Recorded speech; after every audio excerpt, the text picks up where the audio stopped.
o nosso querido amigo Nates França, com toda a sua equipe que nos auxilia nesses estudos. Bom, dando continuidade, vou voltar aqui atrás, nós falamos sobre o polissistema material e espiritual, né? Falamos do conhecimento, dos nossos comportamentos, dessa nossa estrada que estamos a trilhar, buscando sempre saber enfrentar as nossas dificuldades. E nós vamos terminar essa parte falando de Emmanuel, através de Chico Xavier, que ele fala o seguinte, que o mapa de regeneração volta conosco ao mundo, consoante as responsabilidades por nós mesmos assumidas no pretérito remoto e próximo. Contudo, o modo pelo qual nos desvencilhamos dos efeitos de nossas próprias obras facilita ou dificulta nossa marcha redentora na estrada que o mundo nos oferece. O que ele está querendo nos falar? Primeiro, nós estamos no mundo de prova e expiação. Estamos aqui para assumir as nossas responsabilidades dos atos indevidos do passado. E, ao mesmo tempo, aproveitando a oportunidade para desvencilhar de nós mesmos os nossos quartos escuros, o nosso lado ainda mal, né, da sombra, que ainda se permite estar presente pelo nosso caminhar. E a gente vai ver que no desenrolar dos estudos, quando formos falar do cérebro, vamos perceber que ainda estamos muito arraigados ao mal, aos nossos defeitos, às nossas limitações. Então, essa marcha redentora, que nada mais é do que essa caminhada e, ao mesmo tempo, é o processo de reencarnação que o Criador nos oferece como um caminho maior, então isso é que faz com que a doutrina espírita ela adentre em nossos corações, fazendo novas mudanças, criando novos modos de pensamentos, de postura, de atitudes. Então, vamos aceitar os problemas, as inquietações que a Terra está nos impondo, principalmente agora, atender os nossos próprios desejos, a planificação do ontem, tudo que nós organizamos fora do corpo denso, que é o processo quando a gente entra no departamento reencarnatório, a gente faz todo um processo, refaz o script, procura ver o que nós erramos para que a gente possa acertar nesse momento. Então, esse momento que estamos vivendo, já temos em mão todo o nosso script, né? Tenhamos cautela com o modo de nossa movimentação, no campo das próprias tarefas. O que viemos aqui executar? Viemos aqui para ter ou para ser? Porque, conforme as nossas diretrizes de hoje, na preparação do futuro, a vida nos oferecerá amanhã paz ou luta, felicidade ou provação, luz ou treva, bem ou mal. Ainda vivenciamos essa dualidade entre o mal e o bem, a tristeza e a alegria, a doença e a saúde, porque é uma forma de aprendizado, é como a criança, né, que se expande o seu lado cognitivo no aprendizado da alfabetização. Então, nós precisamos saber o que é a luz e o que é as trevas, o que é a felicidade e o que é o sofrimento, a infelicidade. Essa dualidade é que nós vamos experimentando e, ao mesmo tempo, acentuando em nós essa vontade de crescer, de melhorar. Porque o que nós queremos? A gente quer o caminho do amor, o caminho do bem. Mas para que isso realmente se torne uma certeza absoluta na nossa vida, essa necessidade de mudança ela é muito grande. E a doutrina nos permite despertar para esse momento, para as nossas vidas. E quando a gente passa em revista nesse momento que estamos como ser encarnado, e a gente passa em revista o que já fizemos, com certeza a gente percebe que um pouquinho já caminhamos e a vontade de desvendar, de melhorar o nosso caminho é grande. E nós sabemos que não nos permite mais ficar dando murro em ponta de faca. Não é permitido mais ficar chutando sem saber onde que estamos pisando. Então, a doutrina, nesse momento, ela passando por esse processo da transição que a Terra atravessa, nós também estamos em fase de transição. Estamos vivenciando um momento muito difícil, de muitas complicações, de muitas inquietudes interiores.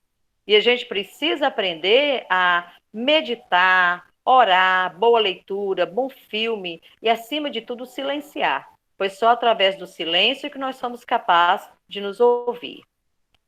Em resumo, a reencarnação não serve para explicar tragédias e desgraças, né? Porque a gente acha assim, é ação e reação. Tudo que eu faço eu vou pagar. A gente fica muito viciado nessas informações. Na verdade, não existe castigo. A reencarnação, ela vem como uma forma da gente se tornar um ser de bem, um ser perfeito, como Jesus nos ensina no Evangelho. E a gente fica procurando sempre os entraves da vida para justificar os fatos dos quais estamos vivenciando hoje. Então, a reencarnação não serve para explicar tragédias e desgraças.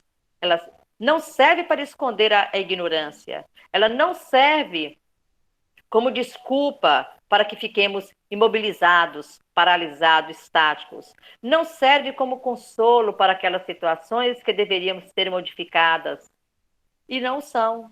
Não serve para destacar o passado e paralisar o presente.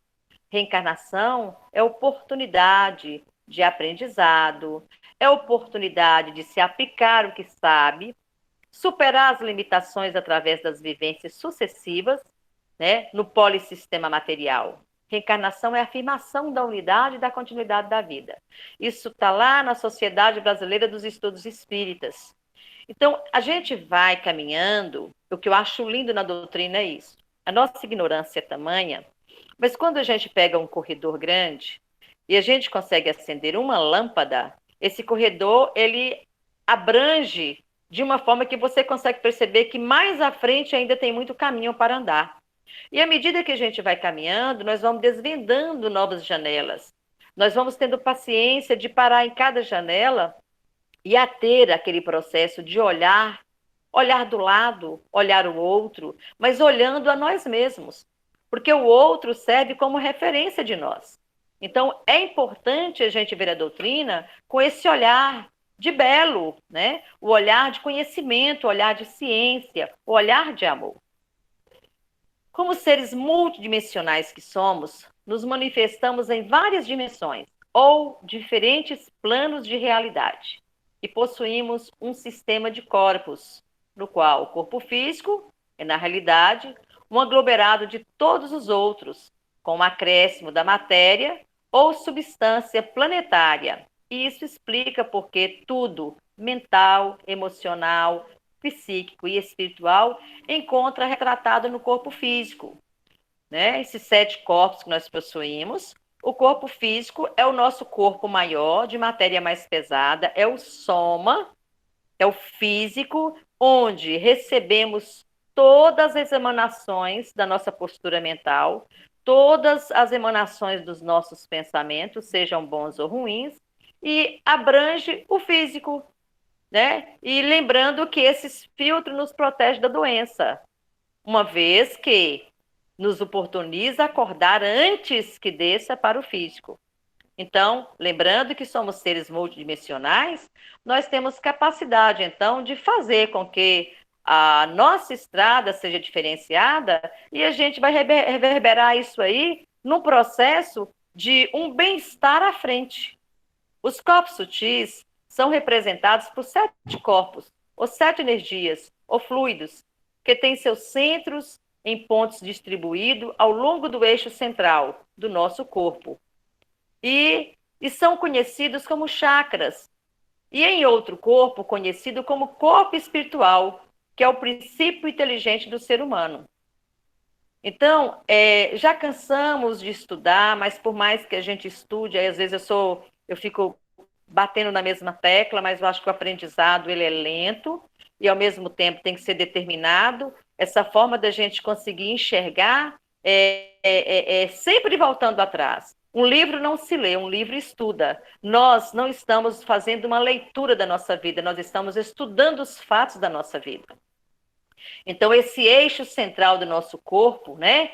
A força, essas rodas de força que são os nossos chakras, ele que nos mantém ativos, sadios e equilibrados. Então, precisamos fazer com que o princípio inteligente, a nossa energia vital, a centelha divina, ela possa caminhar, mas de uma forma benéfica, que nos permite sentir a doença, curar antes que venha para o físico. No caminho da evolução interior, devemos nos esforçar para detectar e agir dentro de cada um desses níveis, os níveis de consciência, os níveis de conhecimento, os níveis de aprendizado. Os corpos sutis, como camadas da aura, ou seja, cada um dos seus 7 chakras tem 7 camadas. Cada uma das camadas corresponde a uma camada do campo áurico. Gente, eu queria ressaltar aqui que tem muitos estudos a respeito desse assunto e vários conceitos, os esotéricos, os físicos, os cientistas, os espíritas, os budistas, enfim, são N conceitos que nós temos relacionados a um assunto e eu ainda sinto que nós estamos tateando na escuridão perante tantos conceitos. Mas isso também é uma proposta de aprendizado. A partir do momento que a gente começa a desvendar uma escuridão, os conceitos vêm como forma de nos auxiliar a fazer novas reconfigurações na vida, né? Então, quando nós falamos camada de campo áurico, é porque agora nós descobrimos que nós temos um halo divino ou um halo iluminado, né? Em cada corpo, ou entrelaçados, interpenetrados uns aos outros. Os níveis de consciência, eu não vou entrar muito, eu vou só fazer um preâmbulo para que a gente possa entender. Zária está fazendo um trabalho que ela já está estudando. Lá na frente, antes de entrar nos 7 corpos, ela vai fazer uma parte mais científica, né, da parte da ciência, dentro da doutrina espírita e também voltada para outros cientistas, filósofos, em outras áreas, para que a gente possa fazer ter um conhecimento mais amplo disso. Nos níveis de consciência, nós temos cada aura é um reflexo de uma consciência específica, ou seja, de cada corpo, né?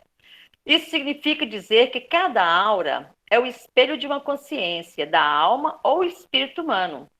Cada corpo é uma parcela do homem e ele vive de acordo com a sua evolução. Os seres humanos, em sua grande maioria, vivem no nível de sua consciência astral. O que é essa consciência astral? É a consciência dos nossos pensamentos, das nossas emoções, é a consciência do perispírito, consciência astral, se diz, está ligado com o corpo astral, que é o corpo, que é o perispírito, é a nossa representação maior no mundo dos espíritos. Isso quer dizer que a maioria dos seres humanos vive pelas emoções, pelos impulsos, não usando a reflexão em seus atos. Eu vou. Não sei se alguém quer falar alguma coisa aí? Eu vou colocar para vocês, tá, hoje à noite ou então amanhã, uma palestra sobre questão das consciências, que eu acho muito interessante a forma que ele aborda. Ele aborda de uma forma tão simples que nos permite ter um conhecimento, um entendimento melhor. Então, eu vou colocar a palestra e vocês assistam, que vai ajudar esse slide. Então, só vou voltar um pouquinho. Os seres humanos, em sua grande maioria, vivem no nível de sua consciência astral. Isso quer dizer que a maioria dos seres humanos vive pelas emoções, pelos impulsos, não usando a reflexão de seus atos. Nós ainda não refletimos para agir. Nós agimos e depois é que a gente faz a reflexão do que nós fizemos. Comparando esses níveis a um ser, poderíamos dizer que o ser humano evolutivamente vive entre a infância e a adolescência. No sentido aqui, gente, da ignorância ainda, né? O nosso aprendizado, a nossa compreensão, a nossa capacidade de entendimento, ela ainda é muito pequena. Então, é por isso que nós somos chamados no período da infância e da adolescência. As manifestações mentais e causais do homem normal estão no estado embrionário. O que significa isso? O que é manifestações mentais e causais? Dos outros corpos físicos, dos níveis de consciência mais alterado, que é adquirido através da meditação, através da oração. Por que fala tanto hoje em meditação? Por que que o oriental sempre buscou esse lado do silenciar, do esvaziar? É porque nós só temos capacidade de aprender a partir do momento que silenciamos para escutar de nós mesmos as nossas vontades, as nossas angústias, a nossa condição de crescer, de melhorar. Porque o silêncio nos permite ouvir. Esse acesso, né, do nosso interior, ele não pode ser feito de qualquer forma em meio a grandes barulhos. Há uma necessidade desse silêncio. E a pessoa, ela só permite silenciar quando ela está preparada a ouvir. A gente costuma falar que no nosso momento de oração nós escutamos Deus. Por quê? Porque o silêncio nos permite fazer uma ponte entre o Criador e a criatura. A situação nossa de crescimento é através do silêncio e as indagações. Quem somos? Porque nós já somos capazes de fazer uma configuração ou mesmo de fazer uma leitura mediante os pensamentos que tem e a postura que temos. E quais são os nossos atos do dia a dia? Quanto à maturidade física, em termos físicos, emocionais, mentais e intelectuais, é atingida só aos 21 anos, porque a cada 7 anos um corpo sutil se forma. Olha as informações que a gente vai recebendo, né? E a gente vai agregando e valorizando tudo que nós já aprendemos. Então, nós sabemos que em relação à mediunidade, ela é cíclica, a cada 7 anos ela se transforma. Nós sabemos que um ser humano, quando ele nasce, ele, a cada 7 anos, ele passa também por um processo.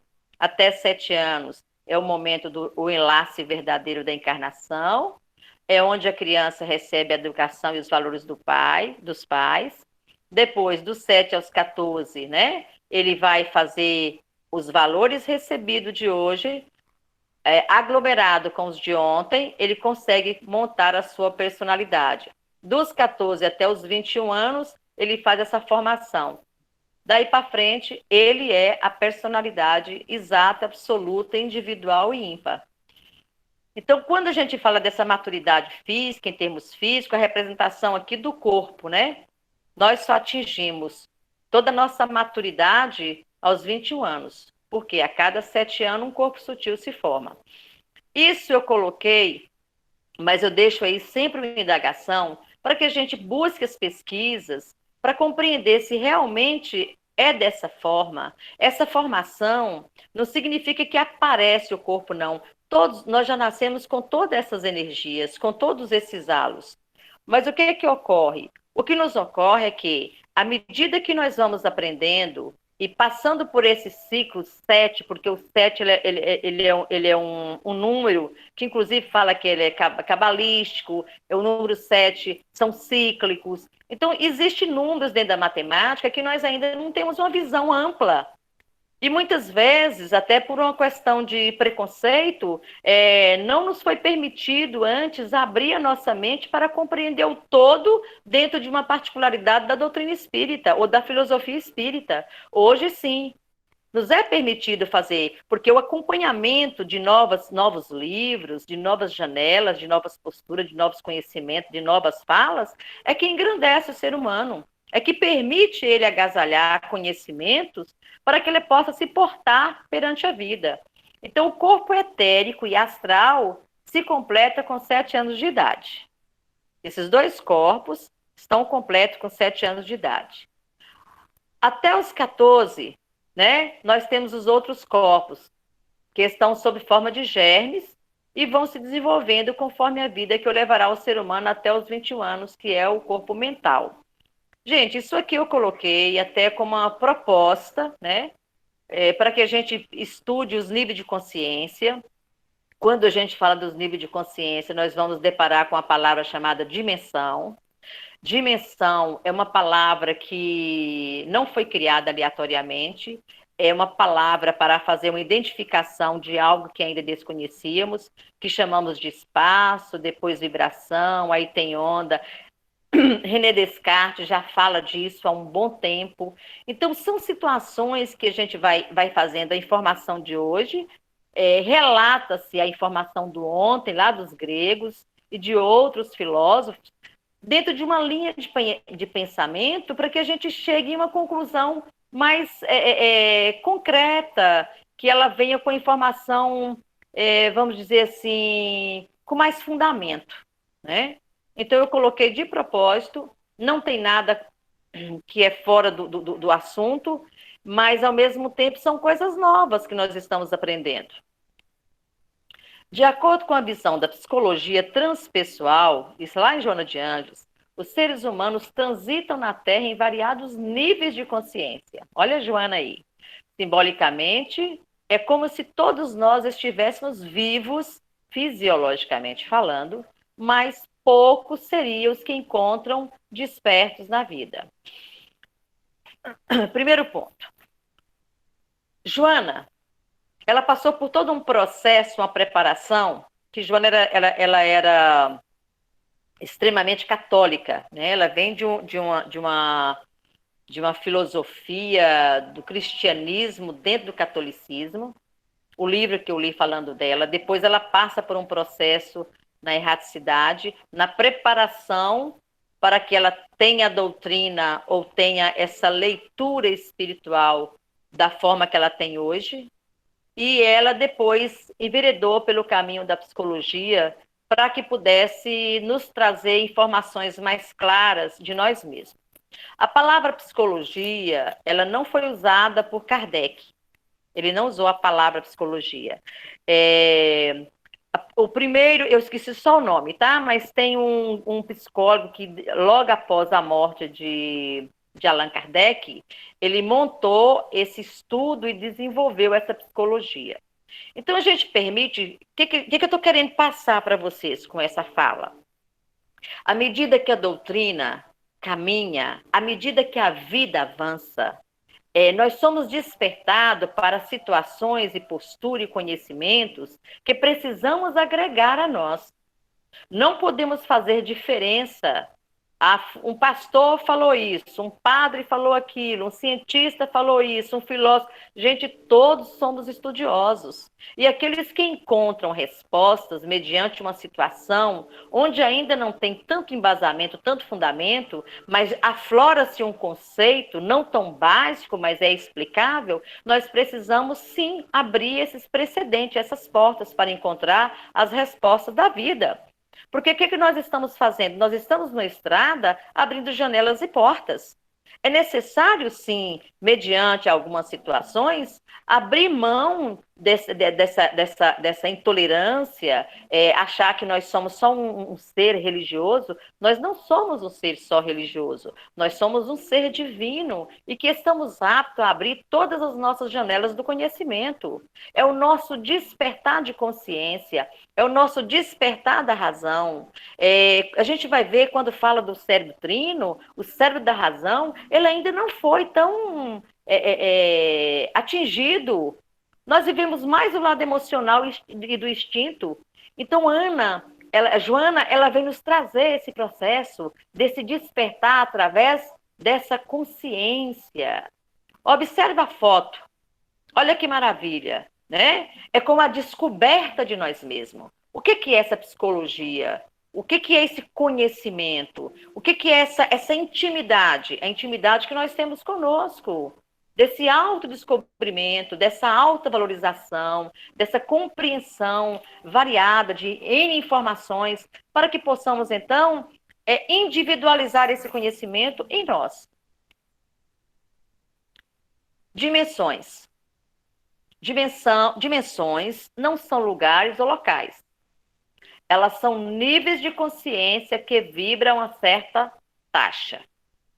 Cada dimensão vibra a uma taxa maior que a que está abaixo dela. Isso é física quântica, né? Nós também sabemos disso. Em cada dimensão superior, existe uma perspectiva mais clara e ampla de realidade, um nível maior de conhecimento. Nós experimentamos mais liberdade, maior poder e mais oportunidades para criar a nossa realidade. Então, eu não vou adentrar muito, né? Porque dimensão é uma coisa estável no universo, isso é fato, a ciência já comprovou, a física comprova isso. Se você procurar um físico para explicar sobre dimensões, ele vai falar: dimensão é uma coisa estável do universo.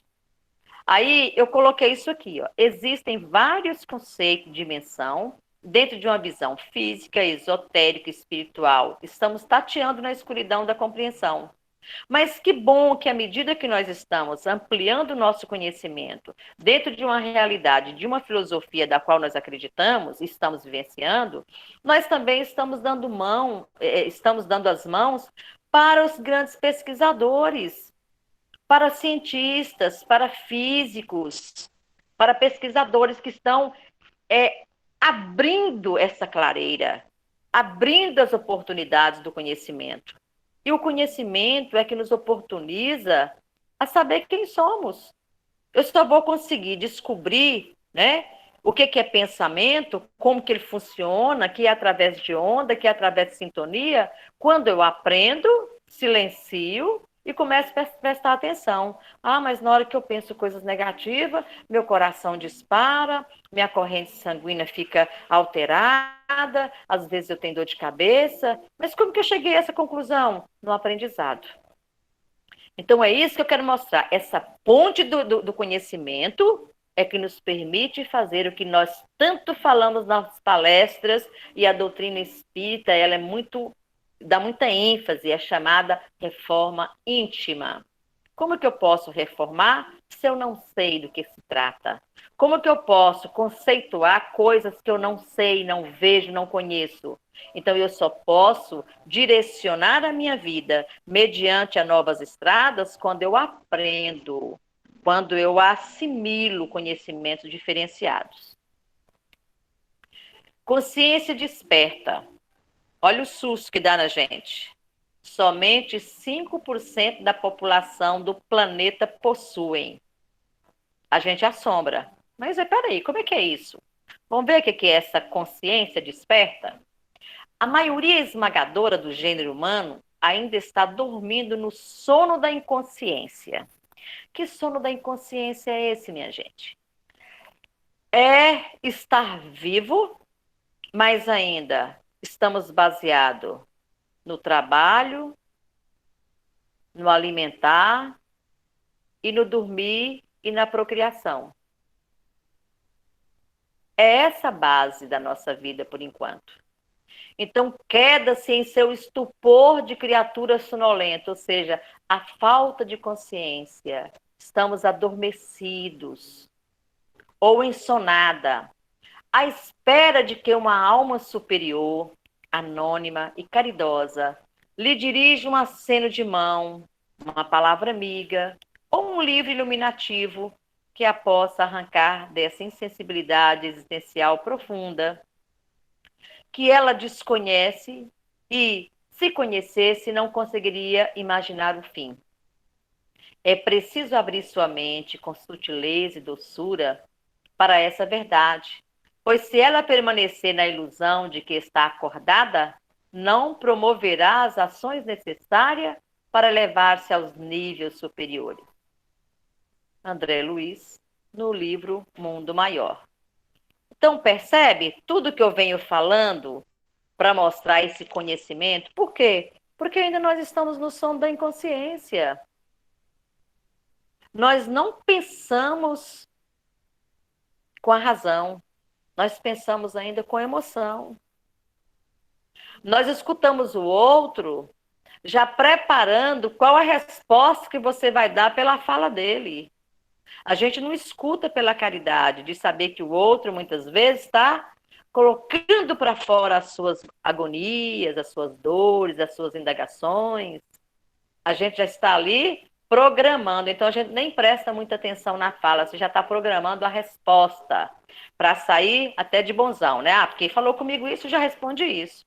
Então, é isso que, que Joana, que Chico, que André Luiz, que Emmanuel e tantos outros, e a própria espiritualidade que nos acompanha, que muitas vezes temos o merecimento, a oportunidade de recebê-los na nossa casa e ver os conselhos maravilhosos que estão nos dando, norteando a nossa vida, dando um novo rumo. Então é necessário que a gente tente abrir as nossas mentes, mas com a ressalva, sutileza e doçura. Não vamos querer virar santo de noite por dia, porque aí vem um sentimento de culpa e de crítica. Isso não cresce. Não devemos nos culpar, mas sim nos compreender. Então, esse nível superior, essa elevação, essa abertura da nossa mente, ela tem que ser feita com muito amor, com muito carinho, com muito cuidado. Nós somos um ser de luz, mas a nossa luz ainda está muito escondida. É necessário que adentremos a nós mesmos e busquemos as nossas escuridões para que o sol da vida possa entrar e clarear. Se estamos em um quarto escuro, esse quarto está muito sujo, empoeirado, a gente, quando está na escuridão, você não percebe. Quando uma luz se acende, você sabe quais são os móveis que estão naquela sala, quais são as situações, quais são as sujeiras. Assim somos nós. É devagar que a gente vai conseguindo colocar tudo no lugar, se refazendo, se reconstruindo, se reconfigurando, né? Reconceituando a nossa vida.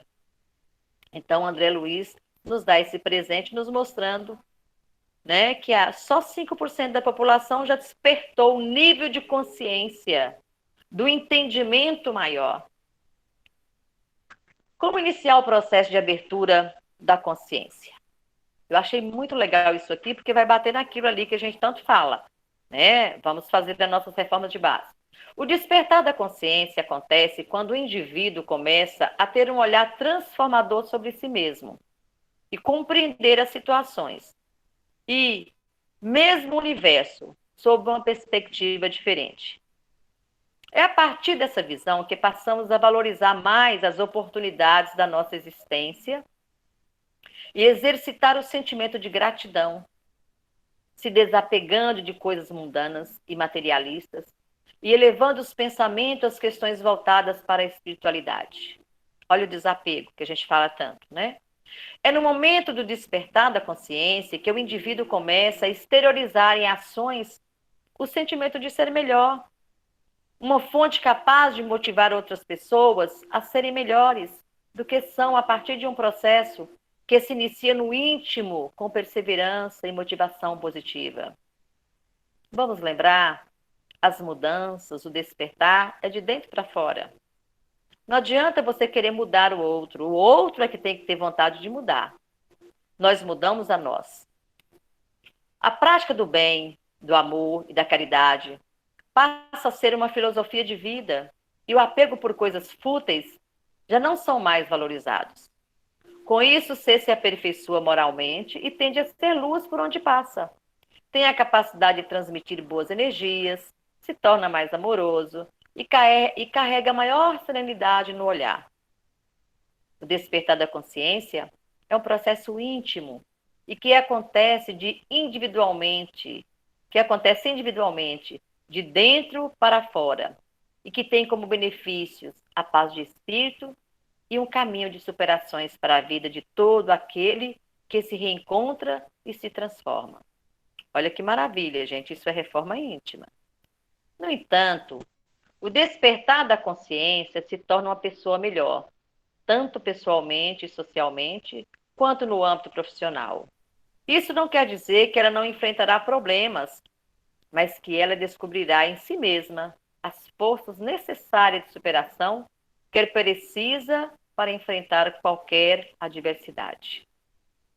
Ela passa a se conhecer, a se olhar de uma forma diferente, compreendendo as suas imperfeições, tentando se melhorar nos aspectos negativos que podem atrapalhar a sua jornada. Busca por alternativas eficientes de passar pelas dificuldades sem a necessidade de rebeldia ou de sentimentos negativos, capaz de diminuir e baixar a estima do ser. Ao se transformar e conhecer as suas potencialidades, compreendendo que todas as mudanças para o seu aperfeiçoamento íntimo pode aliviar o seu espírito de culpa, de dor desnecessária, é mais fácil se estabelecer uma convivência leve, harmônica com outras pessoas e ser uma fonte de energia positiva por onde passa. Eu costumo brincar e falar que nós precisamos saber usar açúcar na medida certa, que nós precisamos adocicar o nosso coração, amansar a nossa voz, saber caminhar passo a passo e nos conduzir ao caminho do bem. Porque nós já estamos em estrada há muitos e muitos anos com as nossas vozes pesadas, caminhar distorcido e o coração machucado. Mas quando a gente fala, a gente só coloca coisas negativas e ruins. Porque quando a gente está nesse momento de crise, de desespero, é porque nós estamos precisando escutar a nós mesmos. Ou seja, o nosso espírito, que está agasalhado em um corpo de carne, aprisionado, ele começa a debater. Pera, eu preciso me colocar, eu preciso me mover, eu preciso sair dessa prisão, dessa mesmice. Então, é aquele processo da transformação, da mudança. E deixar os aspectos negativos na busca dos aspectos positivos dói. Dói muito. Você crescer fisicamente não dói, mas crescer espiritualmente dói. Cada problema a ser enfrentado, ele tem um algo, né, de luz que adentra. São experiências, são vivências, que de uma certa forma, ainda precisamos passar por esses caminhos de espinhos.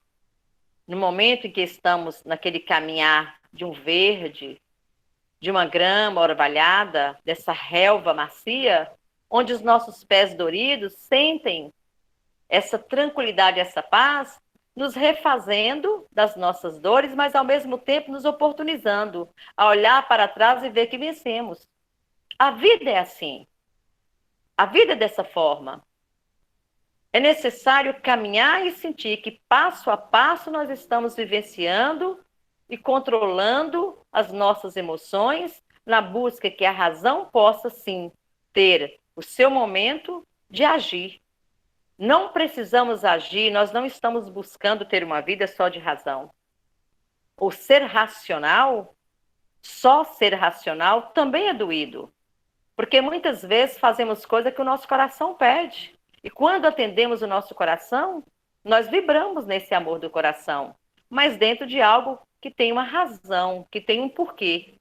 Então é muito bonita essa caminhada, tanto para falar como para filosofar, né? Mas o exercício diário é belo e muitas vezes nós deixamos de fora. Nós saímos de cena, porque os momentos mais difíceis são os momentos que nós mais crescemos. Porque nós passamos a conhecer a nossa dor e sabemos ainda em que patamar nos encontramos. E aqui, para estar encerrando, né, sobre esse assunto desse autoconhecimento dentro dos níveis de consciência, é aquele trabalho dessa foto que eu acho magnífica. O trabalho mais difícil e o mais importante é o que eu faço em mim mesmo. É trocar a nossa roupagem. Não é a nossa roupa física, é a nossa roupa interior. Transformar, mudar, acelerar o passo, né? Desvendar em nós mesmos as nossas grosserias, buscar a fonte mais clara de águas cristalinas, sair do lamaçal, um olhar não mais para o chão, mas para o alto, onde possamos perceber o sol, a luminosidade, a essência divina. Então, o autoconhecimento, o autodescobrimento de si mesmo é o caminho para a individualização. Falamos tanto hoje do uno, né? A unidade. A unidade é todos nós dentro de um processo divino. Mas nós estamos no caminho ainda da individualização, meu povo. Porque nós estamos aprendendo a descobrir quem somos. Eu só posso aliar ao outro e ser amável com o outro a partir do momento que eu sou comigo. Olha o quanto nós ainda estamos atrasados, né? E bonita essa foto também aí, que eu achei magnífica, o rosto. É como a gente vai desvendando quando Jesus fala: deixe o homem velho para trás. Sai dessa roupagem do homem velho. Tira as nossas sombras, tira os nossos medos, tira as nossas limitações e deixemos que nova roupagem possa agora nos fazer diferente, caminhar diferente, sentir diferente, raciocinar diferente. Aparência é projeção do que desejamos ser conhecido. Isso aqui ainda é dentro da psicologia transpessoal de Joana de Ângelo.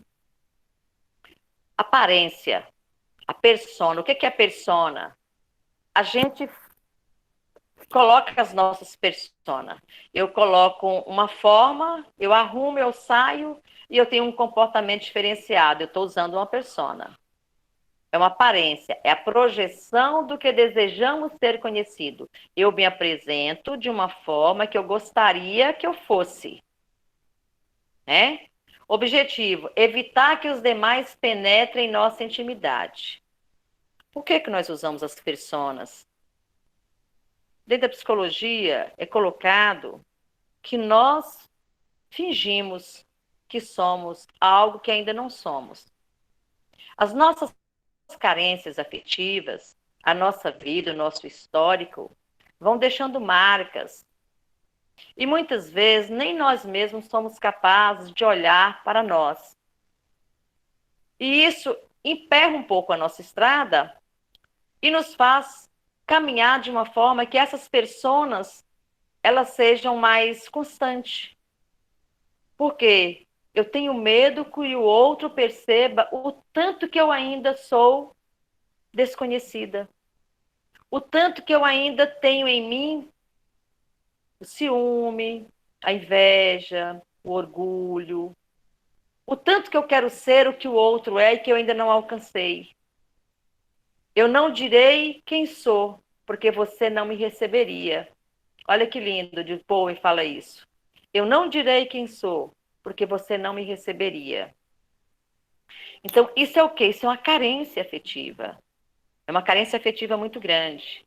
Que a gente tenta colocar de uma outra forma, porque tem medo do outro não se conhecer, tem medo do outro não adentrar essas verdades.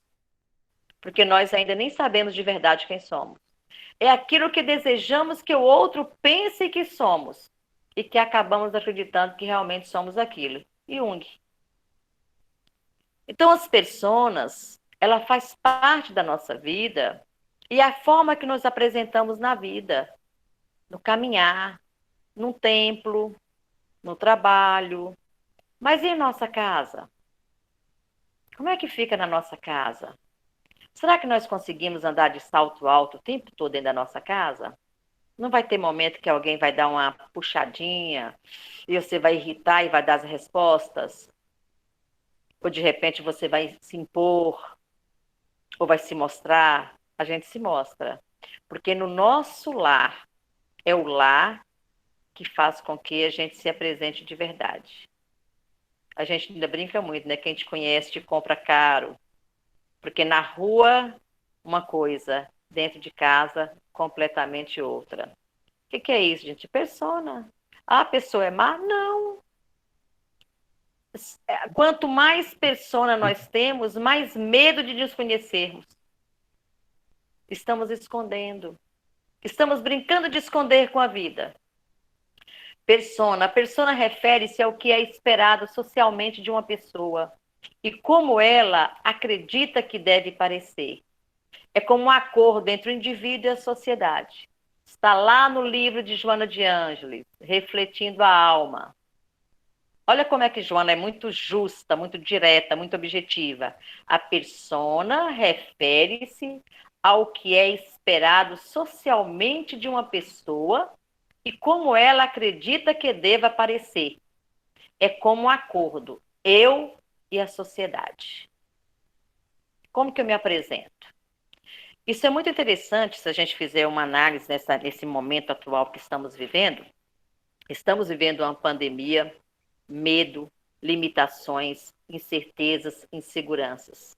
Mas a gente percebe nas redes sociais que tem pessoas que mantêm do mesmo jeito, colocando viagens, festas, bares, restaurantes, lugares bonitos, como se a vida fosse um mar de rosas. Então é isso aí, ó. precisa se apresentar com essa roupagem, com essa postura, porque é um acordo entre o indivíduo e a sociedade. Joana, ela coloca isso de uma clareza muito grande. Muito grande. E é bom a gente repensar isso. Ô, Fatinha, Oi.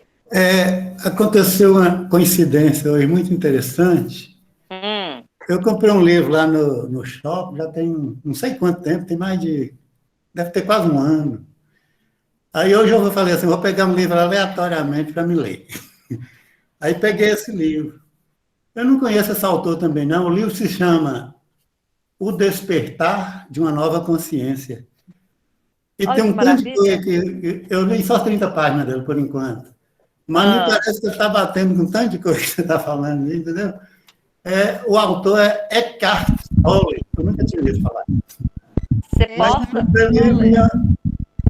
fotografa e põe pra gente. Tá, depois eu vou passar para você. Então tem um monte de coisa que ele fala aqui. Não é à toa as coisas, né, Messias? Não do é à nosso toa, ego, né? Que a gente está ligado ao ego ainda e não está espiritualizando direito ainda. Então, a espiritualidade ainda está desabrochando, né? Interessante. A coincidência. Com certeza. Coincidência. Não é coincidência. O Poder do Agora? Oi, Dani. Esse autor aí do livro de Messias é o mesmo do Poder do Agora, que fala sobre o controle da mente. É, aquele que você postou? Não, tem até lá na biblioteca. Lá Está falando aqui, autor de O Poder do Agora. Exatamente. Bom, são livros bons que a gente pode começar a estar postando no grupo, sabe? Para acordar algumas pessoas, fazer uma leitura, que eu acho que é muito interessante. Eu estou chamando muita atenção para isso, gente, porque eu estou lendo vários autores, eu estou entrando em vários sites. A gente não precisa ficar apegado só a uma linha de pensamento, não, porque nós estamos abrindo os nossos níveis de consciência. Então, a ciência, ela é um todo, são informações. E às vezes a gente fica assim, não, porque é um livro não é espírita, porque... Não, é conhecimento, é conhecimento. Você estuda a doutrina espírita, e por que a doutrina espírita é o tripé? Ela é uma filosofia, ela é uma ciência e ela é uma moral, que a gente chama de religião, porque está dentro do Evangelho de Jesus, que pega só a parte moral. Então, essa ciência e essa filosofia é abrir plataformas, é estender a nossa mente para ter esse conhecimento. Só que a gente estuda, avalia, passa pelo crivo da verdade, aquilo que a gente pode unir como conceitos básicos que venham nos trazer melhor qualidade de vida, melhor conceito, melhor programação ou reprogramação, é muito interessante. Então a gente tem que ampliar a nossa mente para essas verdades, né? Não significa que é só a doutrina que está correta, pelo contrário. A ciência está aberta a todos, os estudos, a compreensão. Eu tenho visto alguns pastores, que eu tenho recebido até de outros grupos, interessante a postura que eles têm, as falas que eles têm, a interpretação que eles têm. Isso é viável. É igual uma palestra. Se você abre o evangelho, se Zaira fala do evangelho de uma forma, é a visão que ela tem. Breno vem e fala do mesmo evangelho, mas de outra forma, a visão que ele tem. Elza vem também dentro daquele mesmo processo, mas são formas de ver. O que eu acho mais lindo no ser humano é isso, é a capacidade que a gente tem de ler um grande texto e fazer a nossa revelação mediante a nossa sabedoria e o nosso conhecimento. Isso traz conhecimento, porque são janelas que vão se abrindo. Fala assim, nossa, mas eu tinha visto isso, mas eu não tinha ainda percebido por esse prisma. Que bom que a gente está ampliando as nossas visões, está ampliando as nossas fotografias. Às vezes a gente vê só uma cor, o outro não, tem outra cor ali. Mas você viu aquela imagem lá no fundo? Isso é o despertar para o conhecimento. E a gente tem que abrir a nossa mente para isso. Isso é muito importante. Bom, estágio da consciência, isso aqui ainda é muito, muito precário, muito primitivo, muito pequeno, mas é uma forma da gente caminhar. Graças às modernas pesquisas realizadas no campo da neurociência, física quântica holográfica, teoria da informação quântica, teoria da auto-organização, psicologia transpessoal, inteligência artificial e filosofia da mente, olha para você ver o tanto de coisa que eu já coloquei aí. A consciência tornou-se, na atualidade, o principal tema de estudo e discussão da ciência. Todo mundo está estudando sobre consciência, níveis de consciência, estado de consciência, QI, essas crianças que estão chegando agora, né? Eu tenho uma história até interessante que essa semana eu recebi, uma amiga minha, ela tem um neto, e ele pequeno, simplesmente ele sentou no piano e tocou Beethoven. E aí, como é que você explica? Né? Então, assim, esses estudos, essa ciência nova, dessa questão, o que é mente, o que é espírito, o que é consciência, esses atributos, esses departamentos que temos nós, como esse espírito divino que somos, está ampliando o conhecimento de homem, né? Esse conhecimento de ser humano, esse conhecimento de essência divina. Isso é muito importante. A consciência não é um problema científico qualquer, mas uma questão que nos interessa muito de perto, pois é a nossa própria consciência que queremos entender. A compreensão de sua natureza pode nos conduzir a uma nova visão de nós mesmos e de nosso lugar no universo. Eu vou contar uma historinha rápida, que eu gosto muitas vezes de contar algum fato que eu presenciei ou que alguém me passa como uma forma de entendimento, sem contar os personagens, claro, que é uma questão de ética. Mas tinha uma pessoa que tinha problema sério de depressão e crise de pânico. E o cunhado dele sempre tinha algumas críticas por esse processo. Falava assim, mas como é que pode? A pessoa passa mal direto, parece que não tem. Então, assim, essa pessoa era criticada pelo fato de ter sido depressivo e ter crise de pânico. O tempo passou e essa pessoa se tornou médico, passou a ser um estudioso e tal. De repente, ele, aleatoriamente, alguma coisa, né? Houve um gatilho, que a gente não sabe qual que é, porque existe um gatilho. Ele passou a ter depressão e síndrome do pânico. E a dele era terrível, que ele tinha que ir para o hospital, porque ele ficava branco, taquicardia, e ele achava que ia morrer. O que ele fez? Ele foi estudar a psiquiatria. Ele foi, estou dentro da minha área, eu vou estudar a psiquiatria para eu entender esse processo. E ele, estudando, ele falou que quanto mais estudou, menos ele compreendeu. Porque não existia resposta que pudesse fazer ele entender quais os gatilhos que foram acionados para que ele tivesse aquele processo, uma vez que ele, passando mal, ele fazia todos os exames, não existia nada que pudesse ter aqueles sintomas, mas o emocional abalado fazia com que ele se tornasse uma pessoa doente naquele momento, a ponto de não pegar avião, de não pegar estrada. Então, assim, muitas coisas foram acontecendo. E um belo dia, eu achei interessante ele contar isso, ele falou assim, ele caiu a ficha.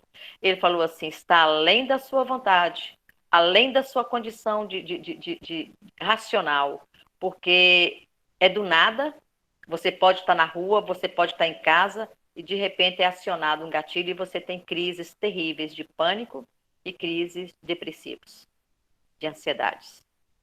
Então ele falou que chegou perto do cunhado dele e pediu perdão. Falou, me perdoa. Eu só sou capaz agora de entender você a partir do momento que eu estou sentindo essa dor. Então, é muito interessante esses conhecimentos e essas histórias, porque muitas vezes nós somos muito de analisar, né, de criticar o outro. Nossa, não é possível, você está depressiva? Você não trabalha, não tem o que fazer. Se você fosse focado, estivesse trabalhando 24 horas, você não estava preocupado. E não é assim, a gente não sabe. E outra, só lembrando, somos seres espirituais de uma caminhada da mônada até agora, nesse momento, várias vivências, várias experiências, e trazemos conosco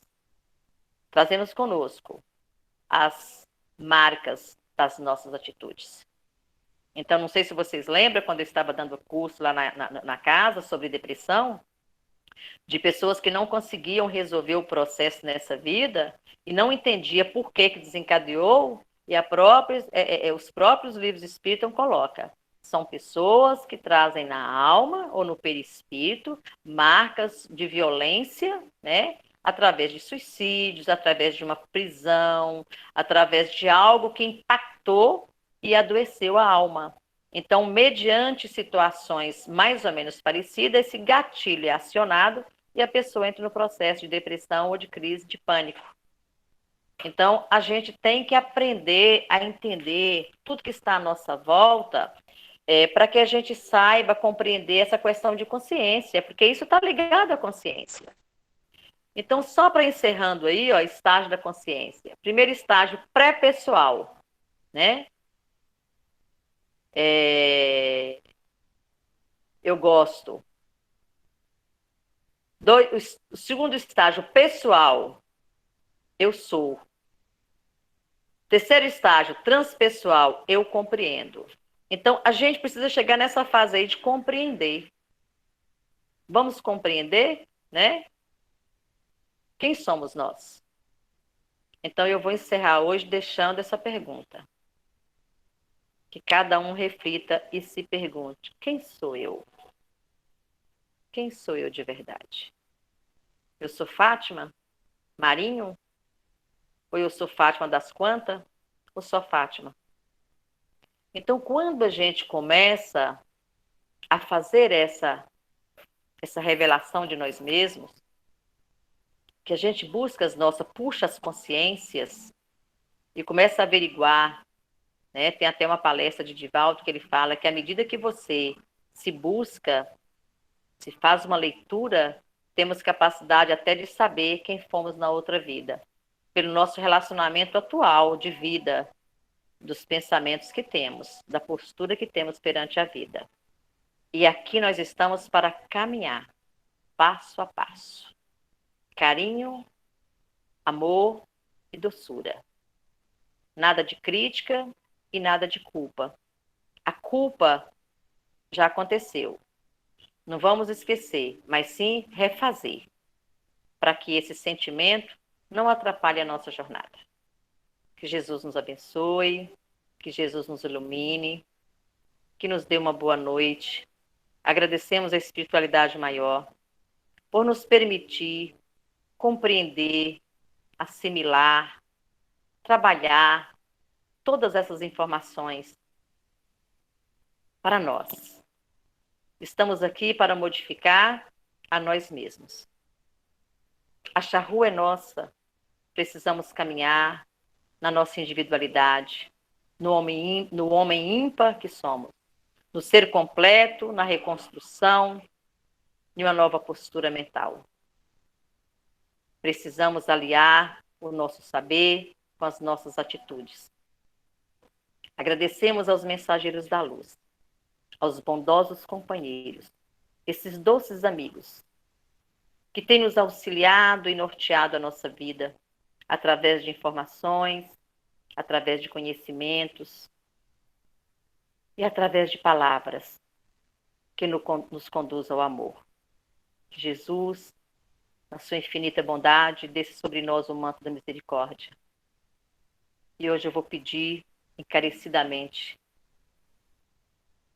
pelo nosso grupo mediúnico da Casa Espírita, pelo nosso grupão como um todo, que possamos ir avante, forças, para que possamos colocar em prática todos os nossos sonhos de transformar a Casa Mensageiros da Luz na Casa de Caridade de Jesus, auxiliando tantos pequenos que precisam somente do nosso carinho. Que Jesus nos dê saúde, mas acima de tudo nos dê determinação, amor e vontade para estar junto à casa, no exercício diário da caridade divina, porque fazendo, estamos recebendo, mas ao mesmo tempo estamos aprendendo e transformando de verdade quem somos. Que possamos hoje, ao deitar, colocar as nossas consciências nos nossos travesseiros, vamos nos perguntar: quem somos? Quem sou eu? O que eu quero para a minha vida? Como eu posso caminhar? E o que eu já aprendi? O que eu tenho feito para colocar em prática? E lembrar da grande frase de Chico Xavier: tudo passa. Nessa vida tudo passa. Coisas ruins passam, coisas boas também. E que possamos seguir os nossos caminhos, sempre com os olhares atentos a novas janelas e novas portas. E que Jesus nos conduza para a frente e para o alto sempre. que a divina luz do Mestre envolva a todos nós e os nossos lares. Que assim seja, graças a Deus. Obrigada a todos, muita paz.